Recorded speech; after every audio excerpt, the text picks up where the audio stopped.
1400 பேருக்கு தூய்மை பணியாளர்களுக்கு அவங்களுக்கு தினமும் இவ்வளோ ஊதியம் தர்றோன்ட்டு சம்பளம் போய்கிட்டே இருக்குது. 1000 பேர் தான் வேலை செய்கிறாங்க, 400 பேர் கற்பனையானவர்கள்.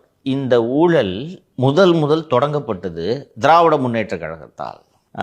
67 ஆட்சிக்கு வர்றதுக்கு முன்னாடி திமுக கைப்பற்றியது சென்னை மாநகராட்சியை. அப்போ ஆரம்பித்தாங்க மஸ்டர் ரோல் ஊழல் என்பது. கூகுளில் அதுக்கான தரவுகள் இருக்கா இல்லைன்றது எனக்கு தெரியல. மஸ்டர் ரோல் ஊழல் என்பது ஒரு மிகப்பெரிய ஊழலாக போது இருந்தது. இதே மாதிரி தான் ரமேஷ், சுரேஷ், கந்தசாமி, ராமசாமின்னு சொல்லிட்டு வரிசையாக 10 பேர் எழுதி உனக்கு இவ்வளோ சம்பளம் 2 ரூபா 3 ரூபா அப்படின்னு சம்பளத்தை போட்டுட்டு இவங்க எடுத்துப்பாங்க. அப்போல்லாம் என்ன இப்போ தானே கையில் தப்பெல்லாம் ரேகை தானே. சரி விட்டுட்டாங்கன்னு பார்த்தா இப்போ திருப்பி ஆரம்பிச்சிருக்காங்கப்பா. இது ஒரு மண்டலத்தில் கரத்தை தியாகராஜன் வெளிக்கொண்டு வந்திருக்கிறார். அம்பத்தூர் மண்டலத்தில் இது மாதிரி எத்தனை மண்டலங்களில் நடக்குது. அவன் ஒரு 100 ரூபா கூட்டி கொடுக்குறா சம்பளம்ன்ட்டு இன்னும் ஒரு 7 நாளாக என்னவோ உண்ணாவிரதம் இருந்துக்கிட்டு இருக்காங்க. அவங்களுக்கு கொடுக்க முடியாதுன்னு சொல்லிட்டு நீங்கள் இப்படி திருடுறீங்களே, நியாயமா அது?